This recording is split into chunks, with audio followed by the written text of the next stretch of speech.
They were told the Americans would rape them, torture them, treat them worse than animals. So when 247 Japanese women were ordered to accept clean clothing at a California prison camp in October 1945, they did something that shocked their captors. They refused. 3 words whispered through their ranks. "We are unclean." Their hair matted with months of lice and filth marked them as unworthy. They would not accept American kindness until someone helped wash away their shame. What happened next would change everything these women believed about their enemy.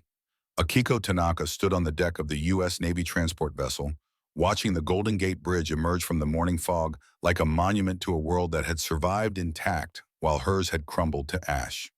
She was 23 years old, a former typist at a communications post in the Philippines. Her hair had once been glossy and carefully pinned, the pride of her youth. Now it hung in matted tangles past her shoulders, heavy with grease, and crawling with insects she could feel moving against her scalp every moment of every day. She had not washed it properly in 4 months. None of them had. The smell hit them first as they descended the gangway. Not the stench of diesel and salt they had grown accustomed to during the voyage, but something else entirely. Fresh bread baking somewhere nearby, the scent drifting across the water on the October morning air. Akiko's stomach clenched. When was the last time she had eaten bread? Before the war, perhaps. A lifetime ago in a world that no longer existed. But bread was the least shocking thing they would encounter in America. Let me take you back 3 months earlier to the moment Akiko heard the Emperor's voice crackle over the radio in Manila announcing surrender. The world she knew ended in that instant. For years she had been taught that Americans were demons without mercy. That capture meant a fate worse than death.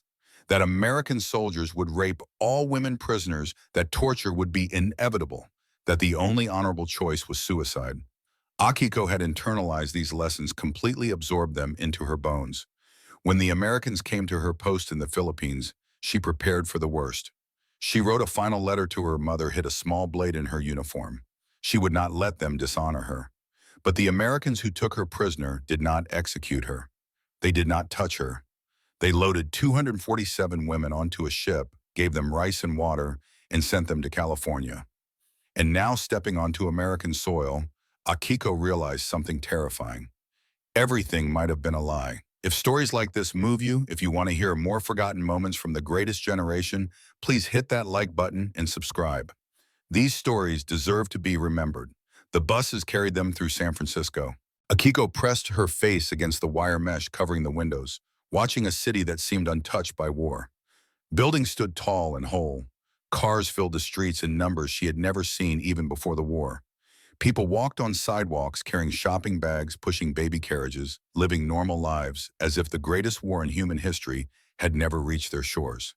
A young girl on a bicycle waved at their bus. The gesture was so innocent, so casual, that several women looked away, unable to process it. Akiko pressed her forehead against the cool glass. Back home, Tokyo was rubble. Her family's neighborhood had burned in the firebombing raids. She had received one letter weeks old telling her that her mother and younger sister had survived but were living in a shelter made of salvaged materials. The contrast between their suffering and this American abundance made her throat tight. How had they lost so completely to a nation that had never known real hardship on its own soil? The buses traveled for nearly an hour before turning through gates marked with signs in English. Camp Stoneman, the translator announced, a temporary holding facility before their transfer to permanent internment. Guard towers rose at intervals along the perimeter, but the soldiers manning them looked bored rather than menacing. The barracks were wooden structures, painted olive green, arranged in neat rows across a dusty field. Compared to the bombed-out shelters, many of these women had last slept in the camp, looked almost orderly, almost clean. As they filed off the buses, female American soldiers appeared. WWII, the Women's Army Corps. This surprised the Japanese women. They had not expected to see women in uniform on the American side. The WWII were professional, their expressions neutral, as they directed the new arrivals toward a long building at the center of the camp. Inside, tables had been set up for processing. Name, rank, duty station, capture location. The questions were translated, calmly recorded efficiently. Akiko gave her answers in a small voice, her eyes fixed on the floor. Name, Akiko Tanaka. Position, typist. Location, communications post, Manila. The American woman recording her information was Chinese, Akiko realized. Corporal Margaret Chen, her name tag read. She spoke basic Japanese, her accent strange but comprehensible. When asked if she had any medical conditions, Akiko hesitated. How could she explain that she felt hollowed out, that her body ached from malnutrition, that her skin crawled with lice she could not remove, that the shame of her filth was worse than any physical suffering? She shook her head. No medical conditions. After processing came the announcement that made Akiko's heart stop. They would be taken to the delousing station, given medical examinations, provided with clean clothes. The words should have brought relief. Instead, they triggered a wave of shame so intense that Akiko felt her knees weaken. Around her, the other women had gone pale. Some began to cry quietly. This was the moment they had dreaded most. Not violence or cruelty, but exposure. Their uncleanliness would be revealed. Why did the promise of clean clothes terrify these women more than the threat of death? The answer lay in something deeper than war, deeper than nationality, in the very concept of human dignity itself. To understand what happened next, you need to understand something about Japanese culture in 1945. Cleanliness was not just preference. It was sacred, a matter of deep personal honor. In traditional Japanese society, daily bathing was a form of spiritual purification, not merely hygiene. An unkempt appearance was considered a loss of humanity. Public shame about one's body was worse than physical death. To be dirty, lice-ridden, unkempt in front of others was the ultimate degradation. For 4 months, Akiko had lived with this secret horror. Every night she felt them crawling in her hair. Every morning she tied her hair tighter, hoping no one would see the extent of her infestation. But she knew, and the knowledge poisoned her. Now American women would see her like this, would see the insects, would see how far she had fallen from human. These women had survived bombing raids, starvation, the collapse of their empire. They had prepared themselves for American cruelty, for torture, even for death. But they were not prepared for this. To be seen, to be exposed, to have their shame witnessed by the enemy.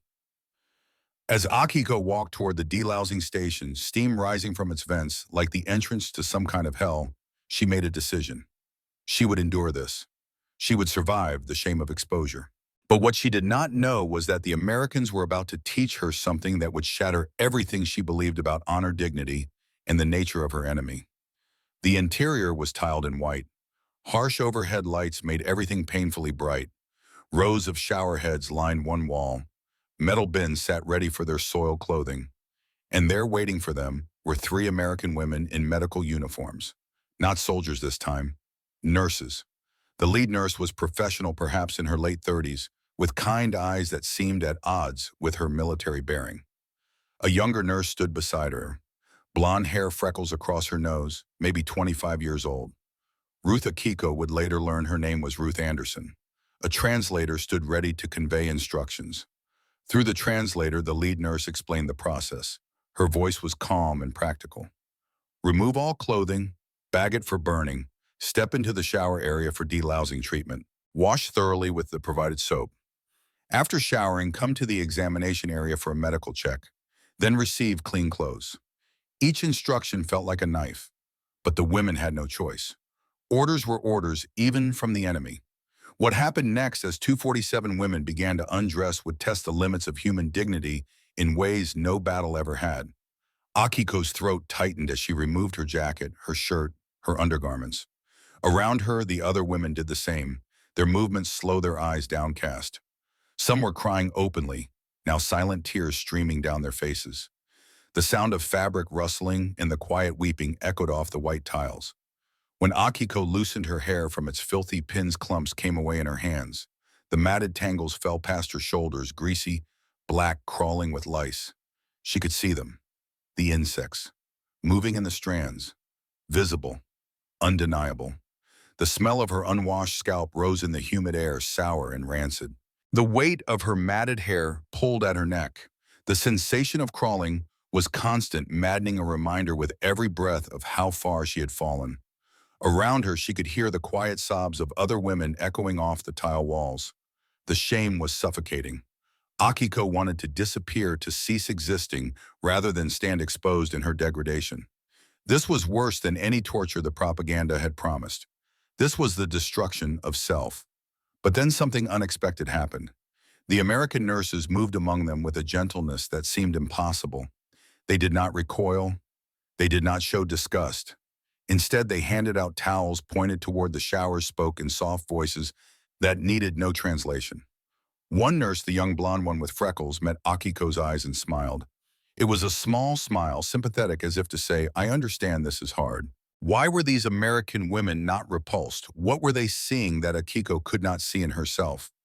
Akiko stepped under the shower head. The water came out lukewarm at first, then grew hotter. Steam rose around her, creating a temporary curtain of privacy. She reached for the soap on the shelf, a thick white bar that smelled of something clean and floral. Lilac, perhaps. An American scent, foreign but not unpleasant. As she began to wash, the water at her feet turned gray with dirt. She scrubbed her skin until it turned pink, almost raw, trying to wash away months of accumulated filth. The bar of soap grew slippery in her hands, but her hair remained a problem. The tangles were too severe, the lice too deeply embedded. No amount of soap and water would fix this in a single shower. She stood under the stream, letting water run over her head, knowing it was not enough. Around her, the other women were having the same realization. Their hair was ruined. Some would need their heads shaved. Others would need medicated treatments over days, weeks. When Akiko finally turned off the water and wrapped herself in the provided towel, she felt cleaner than she had in months. Yet the improvement was incomplete. Her hair still hung in awful clumps. She could still feel movement against her scalp. The shame had not washed away with the dirt. And it was this incomplete transformation that would lead to the most shocking moment of the entire war. After drying off, the women moved to the examination area. American doctors waited with stethoscopes and blood pressure cuffs, checking each woman systematically for tuberculosis, malnutrition, infection disease. The doctors were professional, their touch clinical, but Akiko flinched anyway. She had not been touched by anyone in so long that even medical examination felt invasive. When the doctor examined Akiko's hair, his expression grew serious. He called over one of the nurses, Ruth, the young blonde one, and spoke in English. Ruth nodded, made a note on her clipboard. Through the translator, the doctor explained, "You will need special treatment for the lice infestation. It is severe enough to require cutting your hair short and applying medicated powder." The news hit Akiko like a physical blow. In Japan, a woman's hair was her pride, her beauty, her identity. To cut it was to cut away part of herself.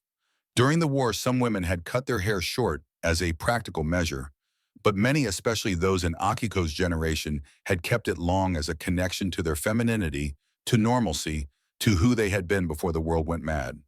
For a moment, she was transported back to childhood.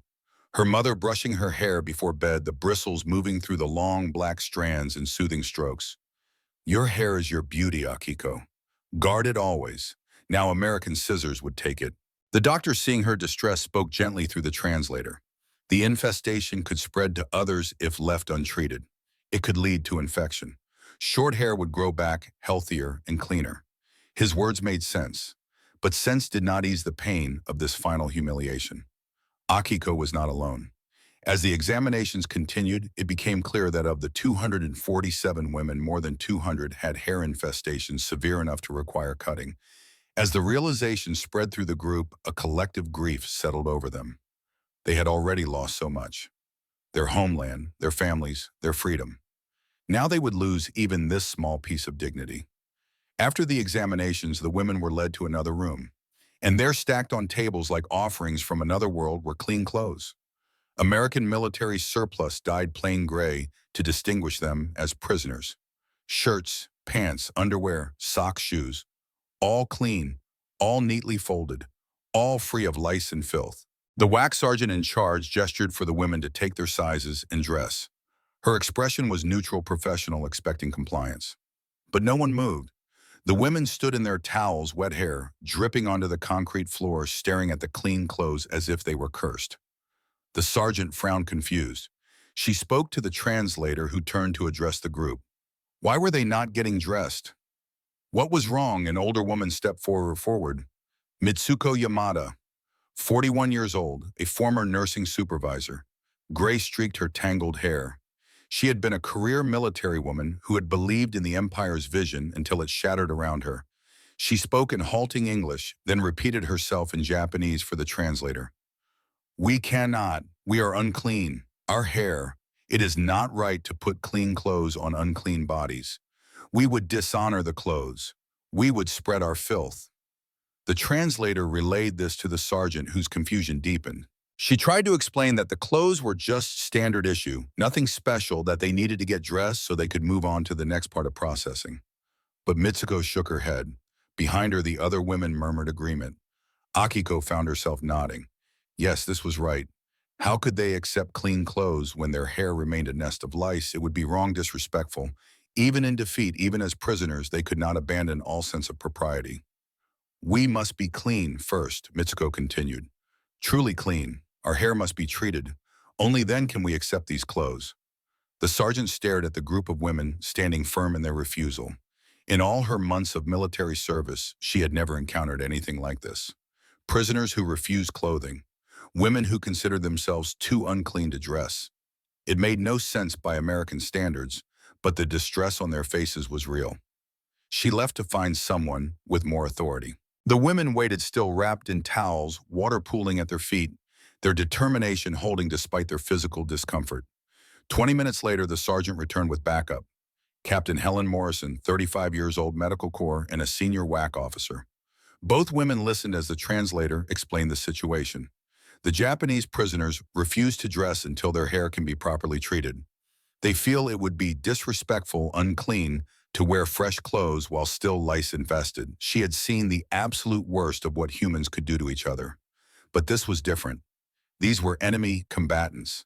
Women who had served the Imperial Japanese military, the same military that had bombed Pearl Harbor, that had tortured Allied POWs in camps across the Pacific, that had forced the United States into a brutal 4-year war.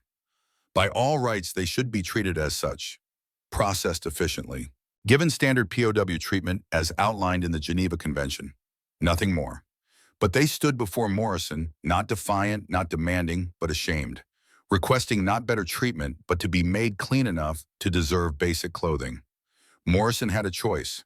Follow standard procedure, tell them to get dressed and move on, or do something that would cost time, resources, and manpower for the benefit of the enemy. Captain Morrison looked at the 247 women for a long moment. Then she turned to her staff and gave a series of rapid orders that no one expected. Bring all available medicated lice treatment, set up stations with scissors, combs, anti-parasitic powder, and call in off-duty nurses and WAC volunteers. We are going to treat these women's hair. All of them. Today. The sergeant's jaw dropped. Ma'am, that will take hours. We have other duties. I am aware, Sergeant. Make it happen. Within an hour, the delousing facility had been transformed. 6 stations were set up, each with a chair, supplies, and an American woman ready to help. News had spread through the camp. Volunteers appeared, nurses, WAC clerks, even the wife of a colonel who lived on base and had heard what was happening. This is what separated America from the enemy, not bigger guns or more ships. The belief that even your enemy deserves basic human dignity, that compassion is not weakness, that there are some things more important than efficiency. But would the Japanese women accept this help, or would years of propaganda prove too strong to overcome?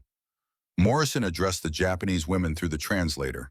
Her voice was firm but not unkind. We understand your concern about cleanliness. We are going to help you. Each of you will have your hair treated properly. Some of you will need it cut short. Others may be able to keep more length after treatment. But we will not move forward until you feel you can accept clean clothes with honor. Is this acceptable? Mitsuko's eyes filled with tears. For a moment, she stood frozen, a woman caught between everything she had been taught about Americans and everything she was witnessing before her eyes. Then she dropped to her knees and pressed her forehead to the floor, the deepest gesture of gratitude Japanese culture could offer. Behind her, 246 women followed, 247 women prostrating themselves before their captors in thanks. The sound of knees hitting concrete came in waves. The sight of wet hair spread across the floor. Towels slipping slightly, but no one caring about modesty anymore. The only sound was quiet weeping. Akiko, somewhere in the middle of that crowd, pressed her forehead to the cold concrete floor. Tears ran down her face, mixing with the water still dripping from her hair. This was not the enemy she had been taught to expect. This was something else. something that had no word in her vocabulary: human kindness. Simple, uncomplicating, transcending nationality and war, and it would change everything. Akiko was directed to the third station, and there, smiling gently, gesturing to the chair, was Ruth Anderson. She was perhaps 25, blonde hair, pulled back in a neat bun, her uniform crisp despite the humid environment.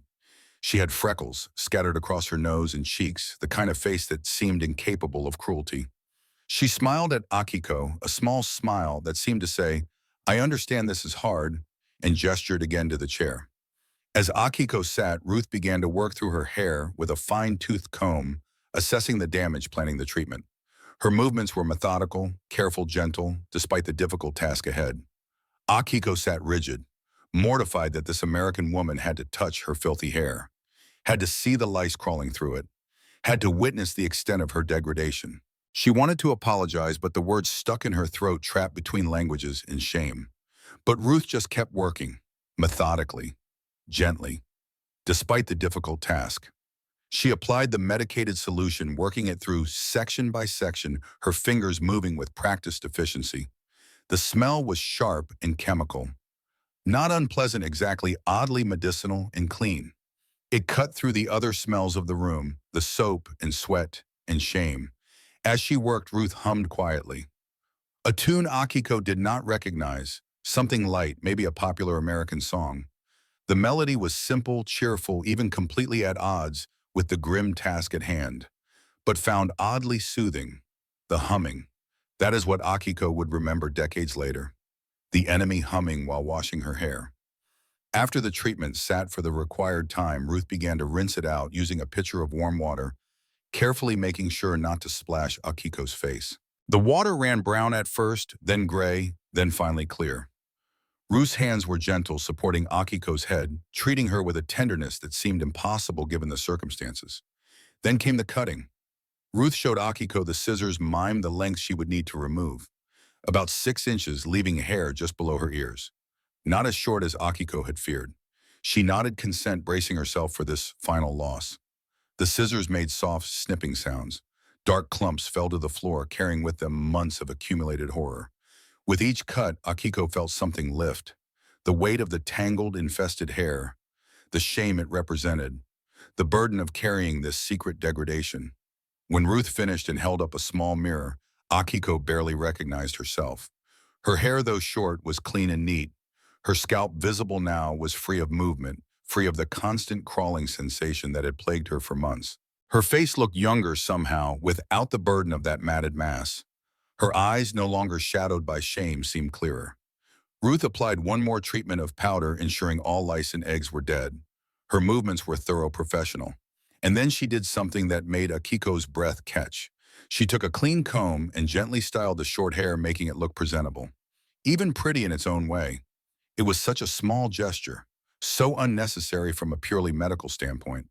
The military had not ordered Ruth to make enemy prisoners feel pretty, but she did it anyway, because she saw Akiko not as enemy combatant or Japanese prisoner, but as a young woman who had been through hell and deserved to feel human again. It acknowledged Akiko's humanity, her desire to look decent, her right to dignity. Around the room, similar scenes were playing out. American women treating Japanese women with a care that transcended nationality, that acknowledged their shared humanity. At Station 1, an older WAC nurse patiently worked through a 40-year-old woman's severely matted hair, murmuring encouragement in English that the woman could not understand, but somehow felt anyway. At Station 2, a young volunteer carefully applied powder, then showed the Japanese woman in the mirror how much better she looked, smiling at the transformation. At Station 4, a nurse let a crying woman hold her hand, while another nurse worked on the hair, understanding that sometimes human touch mattered more than efficiency. At Station 5, an off-duty nurse hummed "Sentimental Journey," a popular song from that year, while carefully trimming her voice, filling the space with something approaching normalcy. Some of the Japanese women were crying, some sat in stunned silence. A few, like the woman next to Akiko, even managed small smiles as they saw their reflections, saw themselves as human again. But at Station 6, something different was happening. Mitsuko sat rigid as stone. The nurse working on her hair was trying to be gentle, but Mitsuko kept jerking her head away, speaking rapid Japanese to the translator. The translator hesitated, clearly uncomfortable. She says she does not want special treatment. She says this is unnecessary kindness. The nurse looked confused. But we are treating everyone the same. Mitsuko's face was hard, her voice sharp. Through the translator, her words came clearly. This is manipulation, making us grateful, making us forget what they did to our country. The translator hesitated again, not wanting to translate every harsh word. But the nurse understood the tone. She stepped back respectful and let Mitsuko handle her own treatment with the solution and scissors. Akiko watched this scene from Station 3. She saw Mitsuko cut her own hair, nearly shaving it, the action angry without gentleness. A self-inflicted punishment that seemed to reject not just American help, but the possibility of kindness itself. First seeds of internal conflict took root in Akiko's mind. Was Mitsuko right? Was this manipulation? Some kind of strategy to make them compliant, to make them forget the bombs that had destroyed Tokyo, the fires that had killed hundreds of thousands. But when she looked into Ruth's eyes, she saw nothing but genuine care. No calculation, no strategy, just a nurse doing her job with compassion. This was something different, something Mitsuko could not or would not see. If this story is moving you, if you believe these moments of humanity deserve to be remembered, please take a moment to like this video and share it with someone who needs to hear it. Stories like these remind us what truly makes America exceptional. By the time the sun began to set, all 247 women had been treated. Some had very short hair, now almost military cuts. Others had kept a bit more length. But all were clean, truly clean. For the first time in months, Captain Morrison returned and asked if they were now ready to accept the clean clothes. Mitsuko stepped forward once more. This time she did not just bow. She dropped to her knees and pressed her forehead to the floor, and behind her 246 women followed. 247 women prostrating themselves before their captors in gratitude. Akiko pressed her forehead to the concrete tears, mixing with water, still dripping from her clean hair. She felt gratitude warring with confusion. How could the enemy be this kind? She heard Morrison's voice, visibly moved, asking them to rise. Please stand up. You do not need to bow to us. Just accept the clothes and get some rest. You have been through enough. The voice was not that of a superior officer commanding subordinates. It was the voice of one human being speaking to others who had suffered, offering not just orders, but compassion. But as Akiko stood, she saw Mitsuko's face. The older woman stood stiffly, not looking at Morrison. Her expression was a mask, carefully neutral, revealing nothing. Akiko realized something troubling. Mitsuko had bowed because convention demanded it, not because gratitude moved her. She still did not believe, still saw this as some kind of trick. The division had begun, and it would only deepen in the days to come. They received the clean gray clothes, finally worthy to wear them. The fabric was rough but clean, smelling of soap and sunlight.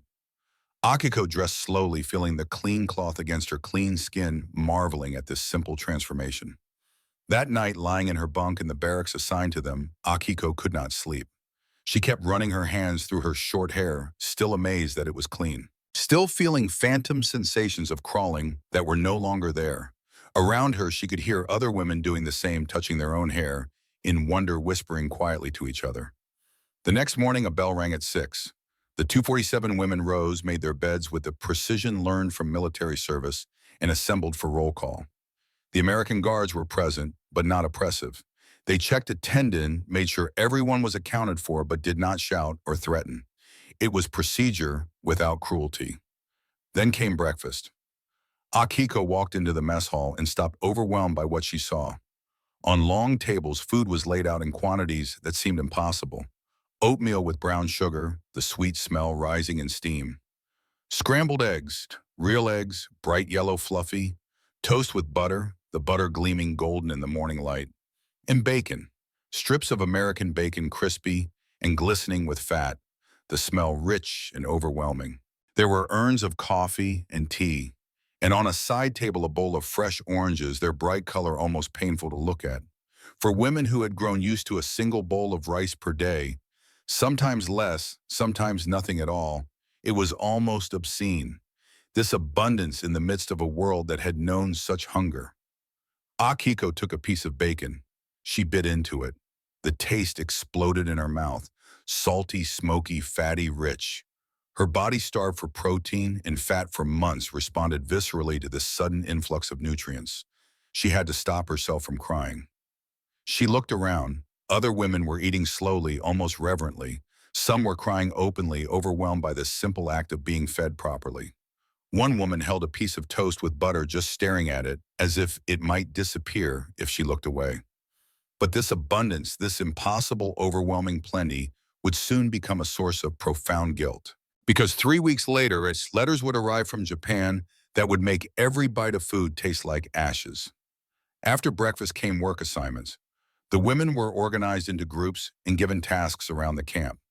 Some worked in the laundry washing linens, in uniforms the hot water, and soap a luxury after months of filth. Others helped in the kitchen, preparing meals under the supervision of American cooks, who showed them how to use the industrial equipment. A group of women with medical training, including a reluctant Mitsuko, were assigned to assist in the camp infirmary. The work was not difficult. They were given regular breaks. The American supervisors, mostly WAC corporals, were patient, even friendly. Akiko was assigned to the administration building where she helped sort mail and maintain files. Her typing skills, rusty from months without practice, gradually returned. The familiar motion of fingers on keys, the clack-clack rhythm of the typewriter, brought back memories of her life before the war when she had been simply a young woman with a chum, not a prisoner in an enemy camp. Her supervisor was Corporal Margaret Chen, 28 Chinese Americans speaking basic Japanese with an accent that was strange but comprehensible. Maggie, as she introduced herself, was patient and even friendly. She would bring Akiko coffee during breaks. The bitter warmth, a small kindness. Sometimes she would share pictures of her family back in Ohio. "This is my hometown," Maggie said one afternoon, pointing to a black and white photograph. "Little place called Dayton. You see this church? My family goes there every Sunday. Before the war, anyway." Akiko studied the photo, a white church with a tall steeple, tree-lined streets, houses with porches. Everything looked peaceful, untouched, like something from a dream. She pointed to her own chest, then to the ground, searching for words. "Japan," she said slowly. "Also beautiful." Before, she made a gesture of explosion with her hands, the universal language of destruction. Now broken. Maggie's expression softened. "I am sorry," she said, and Akiko could see she meant it. This American woman, who had every reason to hate the Japanese, was expressing genuine sympathy for their suffering. Lunch came at noon, sandwiches made with ham and cheese, the bread soft and fresh, soup, often vegetable or chicken, and always fruit, fresh fruit, apples, oranges, sometimes bananas. The fruit was what amazed Akiko most. Fresh fruit had become a luxury in Japan even before the war ended. Here it appeared daily, casually, as if it were nothing special. Dinner came at 6. The evening meal was often the heartiest. Meat roast chicken or pot roast or meatloaf. Potatoes prepared in different ways, mashed or baked or fried. Vegetables, green beans or corn or carrots. Bread with butter. Sometimes there was even dessert. Apple pie. Cookies. Akiko noticed that she and the other women were gaining weight. Their faces were filling out. The hollow look of starvation was fading. Some of the younger women were even starting to look healthy again, color returning to their cheeks. But Mitsuko worked at the infirmary with barely suppressed resentment. She was good at her work, her nursing background proving valuable. But she refused to speak with the American staff more than absolutely necessary. One day, a WAC nurse tried to be friendly. "Your skills are impressive, Mitsuko-san. Where did you train?" Mitsuko responded curtly through the translator. "Tokyo Imperial Hospital, before the war." Then she turned her back and continued working, shutting down any possibility of further conversation. In the evenings in the barracks, Mitsuko would gather a small group of women around her. Her voice was low but intense, carrying a warning. "Do not let their kindness fool you. This is strategy. They fatten us up, treat us well so we become compliant. So we forget that they burned our cities, killed our people. We must remember who we are. We must not become like them." Akiko heard these words from her bunk across the room. They created a discomfort in her chest, a confusion. Part of her wondered if Mitsuko was right. Was Ruth's gentleness just a tactic? Was Morrison's decision calculated propaganda? But she thought of the humming while Ruth washed her hair, the way the nurse had styled it, that unnecessary touch of care. The genuine warmth in Maggie's eyes when she showed photos of her family. Those moments felt real, not strategic, just human. 3 weeks into their captivity in November 1945, the first letters from Japan arrived. The camp administration distributed them during evening free time. Thin envelopes battered from the long journey across the Pacific bearing handwriting that had not been seen in months. Some women cried just seeing the familiar script, proof that someone they loved still lived. Akiko's hands shook as she opened hers. Her mother's handwriting. Still alive, thank God. The letter was brief. The paper was cheap and water-stained. Her mother wrote in the careful characters Akiko remembered from childhood. Kiko, my daughter, we received word you are alive and imprisoned in America. This brings some comfort in dark times. Food is very scarce now. Rice is rationed barely enough to survive. Your sister can no longer find work. The factory closed. Many buildings are destroyed.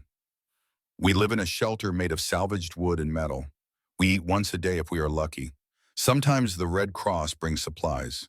Mostly we survive on what we can trade or scavenge. Please know that we think of you always. If you can send word that you are well, it would ease this mother's heart. With love, your mother. Akiko read the letter 3 times. Then she folded it carefully and held it against her chest. The guilt was crushing. That morning she had eaten scrambled eggs and bacon for breakfast. At lunch, a ham sandwich with an apple. For dinner, just hours ago, roast chicken with mashed potatoes and green beans and a piece of apple pie she had been too full to finish. She had thrown away food, actually thrown it away because she was too full to eat it. Meanwhile, her mother and sister were eating once a day, if they were lucky. The contrast was unbearable. Akiko felt as if she were being torn in two. Gratitude for the food that was saving her life. Guilt for having it while her family starved. Shame for surviving comfortably while those she loved suffered. Around the barracks, similar scenes were playing out. Women clutching letters, weeping quietly. Tales of hunger, destruction, desperation emerged from those thin pages. Some families had lost their homes entirely, living in temporary shelters made of rubble and scrap. Others had lost family members to starvation or disease in the chaotic months after surrender. Reading these letters in a camp where they had 3 meals a day, hot showers, comfortable beds, created a cognitive dissonance that was almost impossible to process. That night, Mitsuko gathered the women again. Her voice was low but fierce, carrying pain and anger. Do you see now? While we eat their food and sleep in their beds, our families starve. Our country lies in ruins. And why? She paused, letting the question hang. Because they destroyed it. They dropped fire on Tokyo. They dropped atomic bombs on Hiroshima and Nagasaki. They killed hundreds of thousands of civilians. Women, children, the elderly. This food, these clothes, this so-called kindness, it is blood money. They are trying to buy our silence, our complicity. They want us to forget what they did to our people. Do not let them. Many women nodded, tears streaming down their faces. The guilt of plenty had made them vulnerable to this message. The letters had opened wounds that American kindness could not heal. But Akiko felt torn. Mitsuko was right about the suffering in Japan, right about the destruction. The atomic bombs were real. The fire bombings had killed more people in a single night than Akiko could comprehend. The devastation was total. But Mitsuko was also wrong about something fundamental. Ruth washing her hair had not been blood money. Morrison's decision to help them had not been manipulation. That had been something else. Compassion, humanity. Akiko did not have words for it in either language, but she knew it was not strategy. The question was, could both things be true? Could America have destroyed Japan and shown kindness to its prisoners? Could an enemy be cruel in war, but compassionate in peace? These were questions that kept Akiko awake at night, staring at the ceiling, listening to other women cry themselves to sleep. One afternoon, while sorting files in the administration building, Akiko came across a document left on a desk. It was a copy of the Geneva Convention protocols regarding treatment of prisoners of war. She could not read all of it. Much was in English, the words too complex for her limited vocabulary. But the sections that had been translated for camp administration were clear. Prisoners must be treated humanely, provided adequate food, shelter, and medical care, protected from violence and degradation, allowed to send and receive correspondence, not forced into labor that aids the captor's war effort. Akiko stared at the document, her mind racing with a realization that shook her understanding of the world. The Americans were not being manned out of the goodness of their hearts, though she believed many of them had kind hearts. They were being kind because they followed rules. International rules they had agreed to, rules they apparently took seriously, rules that applied even to the enemy, even to people from a nation that had attacked them without warning, that had fought them savagely for 4 years across the Pacific. The idea that a nation could constrain itself, could choose to follow rules even when dealing with defeated enemies, was foreign to everything she had learned. Japan had signed the Geneva Convention but never ratified it. In practice, Japanese forces had treated prisoners however they wished, often with extreme cruelty. The stories were already emerging, whispered among the prisoners who had heard from guards or translators. Allied POWs in Japanese camps subjected to starvation, torture, medical experiments, forced labor unto death. Akiko felt sick thinking about it. She thought about Ruth washing her hair for hours, about Morrison ordering her staff to treat 247 enemy women with dignity, about this Geneva Convention document sitting on a desk translated into Japanese so even the prisoners could understand their rights. This was not just kindness. This was a system, a society built on the idea that rules mattered, that even your enemy deserved basic human dignity, that power should be constrained by law. Japan had preached honor but practiced brutality. America practiced a form of honor that did not require propaganda to sustain it. That was written into law and followed even when no one was watching. That night, Akiko wrote in the small notebook she had purchased from the camp store with credits earned from her work. The notebook was simple, its pages thin, but it gave her somewhere to put the thoughts that crowded her mind. November 20th, 1945. I understand now why we lost. It was not just ships and planes. It was that they built a society where people matter, where rules protect even the weak, where compassion is not weakness but strength. We were taught that such things were Western decadence. We were taught that only strength mattered, that mercy was weakness, that honor meant dying rather than surrendering. We were taught wrong about everything. She stared at those words, feeling the weight of them. Everything she had believed, everything she had been taught about the world, about honor, about the rightness of Japan's cause. All of it crumbling like ash. But understanding why Japan lost did not answer the question that haunted her most. What would she do with this knowledge? Stay silent when she returned home? Pretend none of this had happened, or tell the truth even if no one wanted to hear it? The answer would come sooner than she expected, and it would force her to choose between the comfort of silence and the danger of truth. In January 1946, 3 months after their arrival, the camp administration made an announcement that should have brought joy. Japanese repatriation would begin soon. Ships were being arranged to transport prisoners back to Japan. The process would take several weeks, moving in groups, but everyone would eventually return home. But instead of celebration, the news brought a complicated mixture of emotions. Relief, fear, and something unexpected: sadness. Akiko's first thought was of her mother and sister. She would see them again. She could help them share what little money she might earn, be a support rather than a burden from across an ocean. The image of their faces, thin and worn in her mind, pulled at her heart. But her second thought was darker.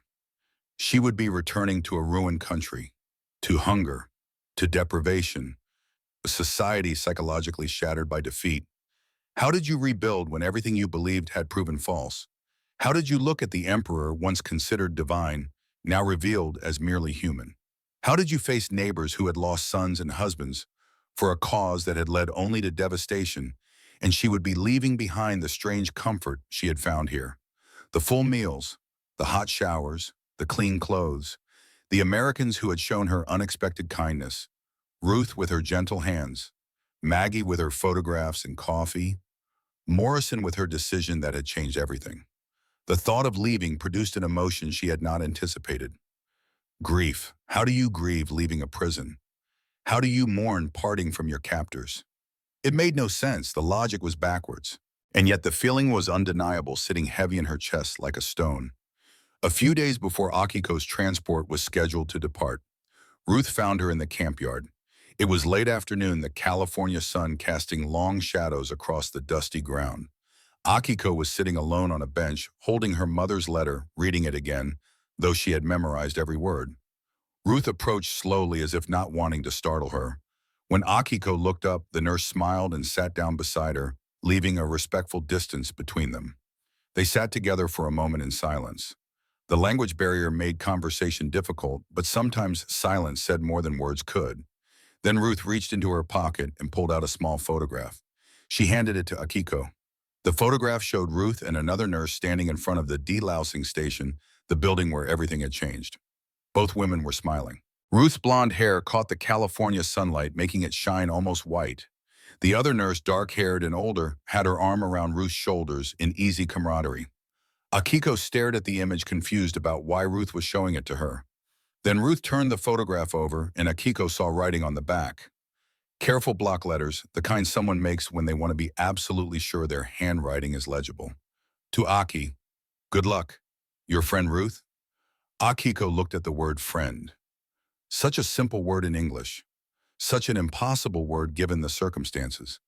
They were enemy and prisoner, victor and vanquished, American and Japanese. Their countries had fought a brutal war for 4 years. Ruth's country had dropped atomic bombs on Japanese cities. Akiko's country had attacked Pearl Harbor without warning.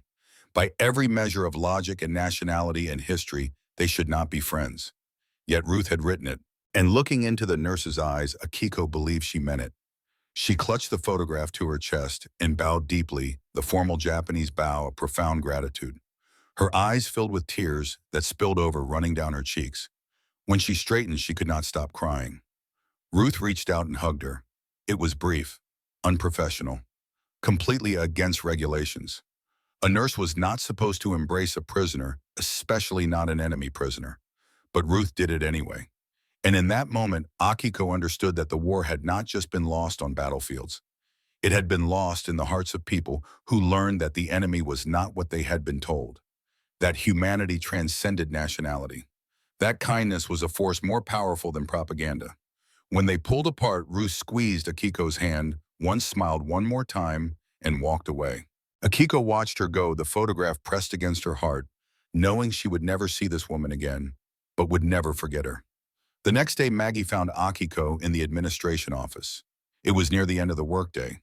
The other clerks had already left. Maggie carried a small package wrapped in brown paper and tied with string. Through gestures and simple words, she made Akiko understand it was a gift, for her, to take on the journey home. Akiko's hands trembled as she untied the string and unwrapped the paper. Inside were 3 items, each carefully chosen. A comb, simple but well-made, the kind that would last for years. A small mirror, pocket-sized with a protective case. 2 hairpins, plain metal, practical, unadorned. Maggie pointed to Akiko's short hair, which had grown slightly in the 3 months since it was cut. She mimed hair growing longer, then using the comb and pins. For you, your hair, it grows. Soon you need these. The gift was small, practical. The kind of thing you might give to a younger sister before she went on a journey. Nothing expensive or elaborate, just useful items chosen with thought and care. But it represented something profound. Maggie had thought about Akiko's future, had anticipated her needs in the months to come, had cared enough to prepare for a life Akiko would live thousands of miles away in a country Maggie would never see. Akiko bowed deeply, the items clutched in her hands. She could only whisper, "Thank you. Thank you," the English words coming out broken and inadequate for what she felt. Maggie smiled, touched Akiko's shoulder briefly, and then left quietly, understanding that some moments were too full for words. That night, alone in her bunk, staring at Ruth's photograph and Maggie's gifts, Akiko made a decision. She would not stay silent when she returned to Japan. Mitsuko was wrong. Ruth and Maggie and Morrison deserved to be remembered, not as propaganda, not as strategy, but as what they were: good people who did good things, human beings who chose compassion when they could have chosen cruelty. Telling the truth might make people uncomfortable. It might make them think she was weak, or brainwashed, or a collaborator. But staying silent would be a different kind of betrayal, a betrayal of the truth itself. The night before the first transport departed, the women who were leaving held a gathering in the recreation hall. Someone had managed to prepare rice balls using ingredients from the kitchen, shaping them with careful hands, a taste of home made in an enemy camp. They sat in a circle on the floor, the traditional way, preparing themselves for the journey ahead. Mitsuko stood to speak first. Her voice was strong, but carried an undercurrent of something Akiko could not quite identify. Pain, perhaps, or fear. When we arrived here, I believed I was going to my death. I expected cruelty. Instead, I found calculated kindness. She paused, looking around the circle. But make no mistake, this was strategy. They fed us well so we would be compliant, so we would forget what they did to our families, our cities, our nation. The bombs they dropped, the fires they started, the hundreds of thousands they killed. When we return home, we must remember who we are. We must tell people we survived. We endured, but we do not tell them about this. She gestured around the room at the clean walls and the comfortable space, the food, the clothes, the hair washing. If we tell them the Americans treated us well, they will think we were weak. Collaborators. We protect our honor by staying silent about their so-called kindness. Several women nodded, their faces serious. The letters from home had made them vulnerable to this message. The guilt of being well-fed while loved ones starved was a wound that would not heal easily. Akiko felt something inside her ignite. She had been silent for 3 months, listening to Mitsuko's interpretations, her warnings, her cynicism. But looking at Ruth's photograph in her pocket, feeling the weight of Maggie's comb in her hand, she could not stay silent anymore. She stood, her voice shaking but determined. I will never forget the day they washed our hair. The room went silent. All eyes turned to her. Mitsuko's face hardened. Akiko continued, her words coming faster now, fueled by something that felt like truth breaking free. I was so ashamed. I felt less than human. But that American nurse, Ruth, she treated me with such gentleness. She gave me back my dignity when I thought I had lost it forever. Mitsuko-san is right that we must not forget we are Japanese. But I think we must also not forget that the enemy showed us something we did not expect. Something that challenges what we were taught. Mitsuko's voice cut across the room like a blade. Akiko, you are young, you do not understand. This is exactly what they want. For us, and to question our own culture, to see theirs as superior. You are doing their work for them. Akiko shook her head. I'm not saying their culture is superior. I am saying Ruth did not wash my hair because of culture. She did it because she saw me as human, as someone who deserved kindness. And that matters. That changes things. Mitsuko stood now, moving closer, her voice sharp with anger. And what about our people? What about the civilians they burned in Tokyo? The children vaporized in Hiroshima and Nagasaki? Do they deserve kindness? Or only we prisoners who they can use for propaganda? Akiko felt her own anger rising, a heat in her chest that demanded release. I am not saying they are innocent. I am not saying the bombs were right. I am saying the world is more complicated than we were taught. We were told Americans were monsters. They are not. We were told surrender meant death or worse. It did not. We were told that our cause was righteous. But look where that righteousness led us. Our country in ruins, our people starving, our families broken. Gasps echoed around the room. To question the righteousness of Japan's cause was dangerous even now in defeat. Mitsuko stepped closer, her voice low and dangerous. You sound like a collaborator. Like someone who has forgotten her duty to the emperor, to Japan. The emperor renounced his divinity. Akiko shot back, her voice rising. The war we fought, the beliefs we held, they were lies. And you know it. You felt it too when Captain Morrison decided to help us.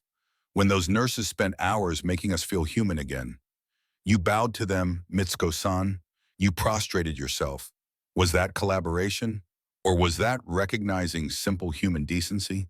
Silence hung heavy in the room. Mitsuko's face twisted, anger and pain and confusion warring in her expression. For a moment, Akiko thought the older woman would strike her. Her hand even lifted slightly, trembling. But then something broke in Mitsuko's eyes. The hardness cracked, revealing something raw underneath.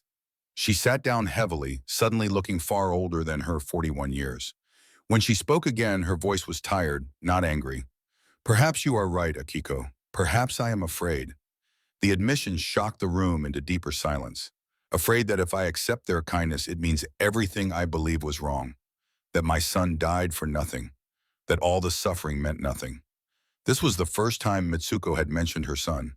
The words fell like stones into still water, creating ripples of understanding. My boy died at Okinawa, 20 years old. He believed in the divine destiny of Japan. He believed the Americans were demons without honor. He died believing those things, thinking his death mattered, that it served some great purpose. But if the Americans are not demons, if they can show kindness and compassion, then what did my son die for? What was the purpose of his sacrifice? Her voice broke on the last word. Around the room, women were crying quietly, understanding this pain that had no easy answer. Akiko moved to sit beside Mitsuko. Her voice was soft now, gentle. I do not know what your son died for. I do not know how to make sense of any of this. The war, the deaths, the destruction. None of it makes sense. But I know that staying silent, pretending Ruth did not exist, pretending Morrison did not help us, that would be another lie. Maybe the truth is this. Both things can be real. America destroyed Japan, and American women showed us kindness. War is terrible, and people even in war can still choose compassion. Maybe that is the lesson, that even in the worst circumstances, humanity can break through, that we are all capable of both cruelty and kindness. The question is, which one we choose. If this story is moving you, if you believe these moments of humanity deserve to be remembered, please share this video with someone who needs to hear it. And leave a comment telling us what would you have done in Akiko's position. Would you have stayed silent or told the truth? The women sat in silence for a long time after that. Some agreed with Akiko, some still sided with Mitsuko, but something had shifted.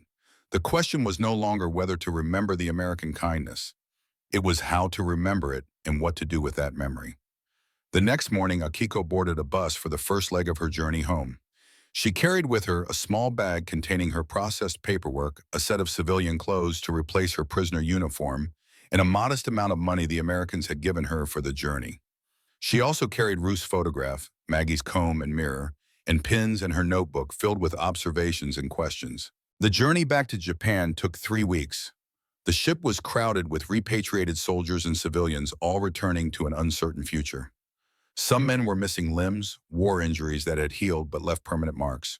Some women traveled with children born during the war, fatherless, now their future uncertain. Akiko kept to herself mostly. Her diary and Ruth's photograph were her only companions. She wrote every day documenting her memories while they were still fresh, afraid she might forget the details if too much time passed. The texture of the towel after the shower, the sound of Ruth's humming, the weight of clean clothes on clean skin, the taste of bacon so rich it had made her cry. One evening during the voyage, Mitsuko found Akiko on deck. They stood together in silence, watching the ocean, the endless expanse of water that separated their past from their future.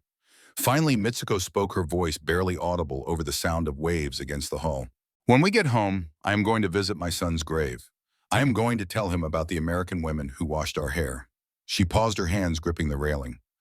I think he would have wanted to know that even enemies can be kind. Maybe that would give his death some meaning, that even through all the horror humanity survived. Akiko reached out and touched Mitsuko's hand briefly, a gesture of understanding. They stood together until the sun set, two women trying to make sense of a world that had been broken and could perhaps eventually be rebuilt. But nothing could prepare them for what waited in Tokyo Bay. When the ship finally entered Tokyo Bay in late January 1946, the sight was devastating. The city that had once been a gleaming capital, a center of culture and power, was now a wasteland. Entire neighborhoods were gone, replaced by fields of rubble that stretched as far as the eye could see. The few buildings still standing were blackened by fire, their windows empty like the eye sockets of skulls. People moved through the ruins like ghosts, their faces hollow, their clothes in tatters. Children with distended bellies from malnutrition sat in the rubble staring at nothing. Old people huddled under makeshift shelters, waiting for death or spring, whichever came first. Akiko gripped the ship's railing, her knuckles white. She had known Tokyo was destroyed, the letters had told her. But seeing the scope of the devastation was different from knowing. This was apocalypse. This was the end of the world she had known. And America, the America she had just left with its abundance and its clean barracks and its nurses who hummed while washing enemy hair, had done this. The firebombings, the destruction, the systematic annihilation of a city and its people. Both things were true. The Americans who did this, and the Americans who washed her hair. How did she hold both truths in her mind at once? How did she reconcile Ruth's gentleness with the bombs that had killed 100,000 civilians in a single night of fire? The contradiction was too large to comprehend. So Akiko did what humans do when faced with the incomprehensible. She focused on the immediate, on finding her family, on surviving the next hour, the next day. Akiko found her mother and sister living in a shelter made from salvaged materials. Corrugated metal that had once been part of a warehouse roof. Charred wood from destroyed homes. Torn canvas stretched over gaps to keep out rain. One small room, perhaps 10 feet by 10 feet, shared with 3 other families. Privacy was a memory from another life. The reunion was tearful. Her mother embraced her, the older woman's body so thin that Akiko could feel every bone. Her sister clung to her, weeping. They were alive. That was something. In this new world, survival itself was a victory. But the reunion was also awkward. Akiko looked healthy. Not fat, the 3 months had not been long enough for that. But her cheeks had filled out. Her eyes were clear, not shadowed by starvation. Her hair, though short, was clean and neat. Her clothes were worn but intact without holes or patches. Next to her skeletal mother and gaunt sister, she looked almost prosperous. Her mother stepped back, looking at her daughter with an expression Akiko could not quite read. "You were fed," her mother said. It was not an accusation, but it was not entirely neutral either. A statement of fact that carried weight beyond the words themselves. "The Americans treated you well." "Yes," Akiko admitted quietly. "They did." She did not elaborate. How could she explain? How could she tell her mother, who had endured firebombing and starvation, who had watched neighbors die of hunger, who had buried friends in mass graves, about American nurses spending hours washing enemy prisoners' hair, about 3 meals a day and hot showers and the luxury of clean clothes? It would sound like fantasy, or betrayal, or both. So Akiko stayed silent about the details. She unpacked her small bag, shared the little money she had saved, promised to find work and help support them. She showed them the comb and mirror Maggie had given her, saying only that an American woman had been kind. And at night, in the cramped shelter with 7 other people breathing and shifting and coughing around her, she would take out Ruth's photograph and look at it in the dim light of a single candle, whispering thanks to a woman an ocean away who would never hear it. The months that followed were brutal. Japan struggled to rebuild from devastation. Food remained desperately scarce, the rationing barely enough to keep people alive. Work was hard to find, with so many businesses destroyed and the economy in ruins. Akiko eventually found a position as a clerk in a small business that was trying to rebuild. Her typing skills were still valuable, one of the few things the war had not destroyed. She spent most of her earnings supporting her mother and sister. It was never enough, but it was something. She rarely spoke about her time as a prisoner. When asked, she gave vague answers designed to satisfy curiosity without revealing deeper truths. "Yes, I was captured. No, I was not mistreated. The Americans followed the rules of war. That was usually enough. People were too busy surviving to press for details." Everyone had their own stories of suffering. Akiko's time in America was just one more thread in the vast tapestry of wartime experience. But privately, the experience shaped everything. She kept Ruth's photograph in a small box under her bed, taking it out sometimes when she was alone to look at it. She kept her diary, adding to it occasionally when memories surfaced or when the present connected to the past in unexpected ways. And she kept the comb Maggie had given her, using it every day, a small ritual connecting her to the Americans who had shown her that enemies could be human.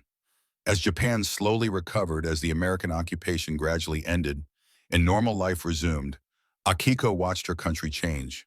American influence was everywhere, reshaping Japanese society in fundamental ways. Democracy, women's rights, land reform, constitutional pacifism. The emperor reduced to a symbolic figurehead, his divinity officially renounced. Some people resented it, seeing American influence as a continuation of defeat, a cultural occupation that replaced the military one. Others embraced it, seeing an American idea as the path to a better future, a way to ensure the militarism that had led to disaster could never rise again. Akiko did neither. She simply accepted it as the natural consequence of what she had learned, that the Americans were not the demons they had been portrayed as, and that their system, for all its flaws, had something valuable to teach about rules and rights and the restraint of power. But the full meaning of her experience, the reason this story matters beyond one woman's journey, would not become clear until many years later. 20 years passed, Japan rebuilt. The scars remained physical and psychological, but life continued. The ruined cities were reconstructed. The economy recovered and then boomed. Japan transformed from defeated enemy to democratic ally, from devastated wasteland to economic powerhouse. Akiko married, had a daughter, named her Yuki Snow, a symbol of purity and new beginnings. She built a quiet life, working, raising her child, trying to find peace in a world that had known too much war. She never spoke about the camp, until the day Yuki asked.